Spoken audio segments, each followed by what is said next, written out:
Imagine waking up one morning and your knees feel like they're filled with broken glass. You're 62 years old.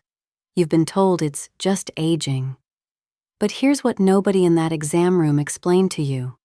The real problem might not be in your joints at all. It might be in your gut. New research from UCLA, Stanford, and the journal Nature has uncovered something remarkable. A direct biological highway between the bacteria living in your intestines and the inflammation attacking your joints. And the implications of this discovery change everything about how we should be treating arthritis after 60.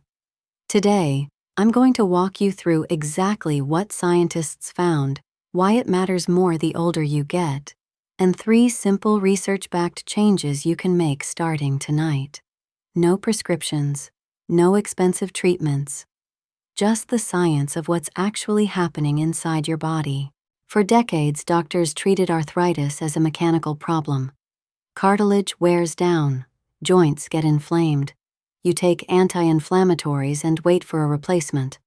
That was the playbook. But in 2024, researchers at the University of Queensland asked a different question. What if the inflammation starts somewhere else? They analyzed the gut microbiomes of patients with rheumatoid arthritis and compared them to healthy individuals. What they found was striking. Arthritis patients had significantly lower diversity in their gut bacteria. Specific beneficial strains were nearly absent. And harmful inflammatory bacteria had taken over. Around the same time, a team at UCLA published findings showing that certain gut bacteria produce molecules that literally travel through the bloodstream and trigger immune responses in the joints. It's not a metaphor, it's a measurable chemical pathway. Think of it like this. Your gut is not just a digestion tube, it's the command center for your immune system. Roughly 70% of your immune cells live in your gut. When the bacterial balance shifts, something scientists call dysbiosis, those immune cells get confused. They start attacking things they shouldn't. And for millions of people over 60, one of the first places that shows up is in the joints. Here's where this gets personal for anyone in their 50s, 60s, or beyond. Your gut microbiome naturally changes as you age. Diversity drops. The protective mucus layer in your intestines thins. Your stomach produces less acid, which means more harmful bacteria survive the journey into your system.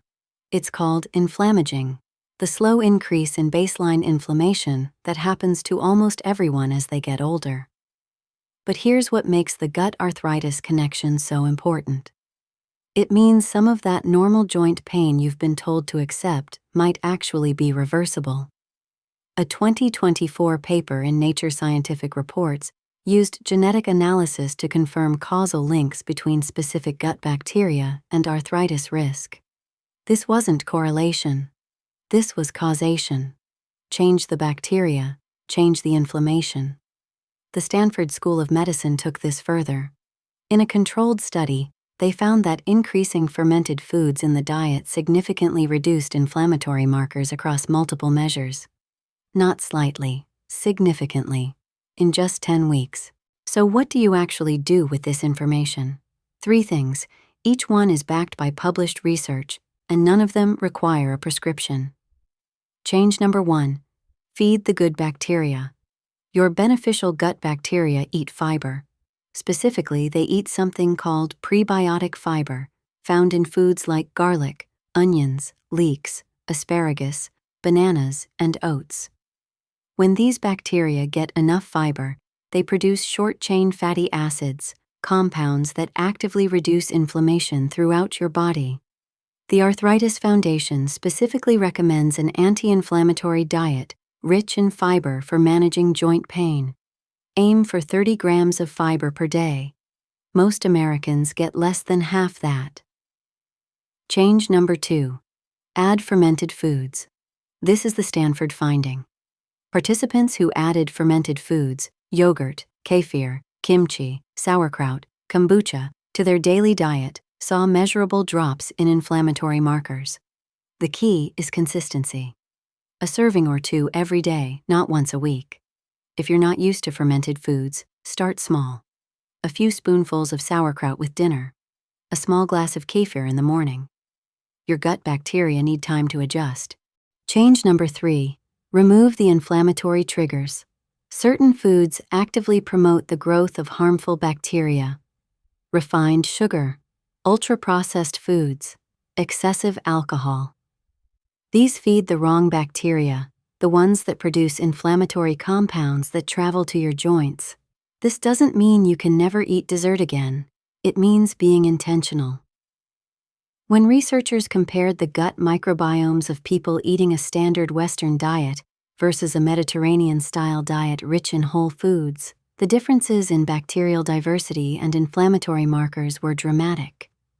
The Mediterranean group had more beneficial bacteria, less inflammation, and lower rates of inflammatory arthritis. Let me be honest about what happens when you make these changes. The first week you might feel worse.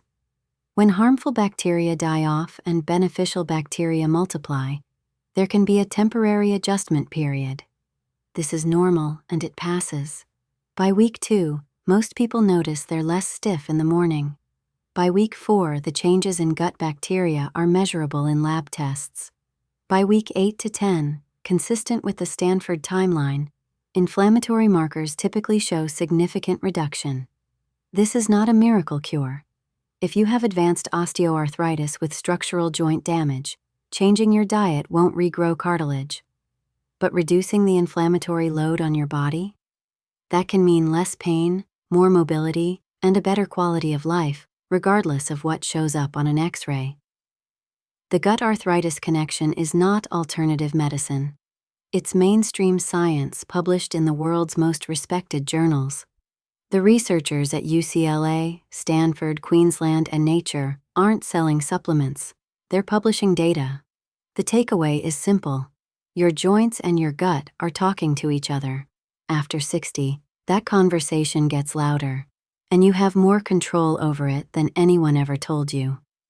If this video helped you understand something new about your body, subscribe for more evidence-based health information for people over 50. And if you know someone dealing with arthritis who's been told there's nothing they can do, send them this video. I'll see you in the next one.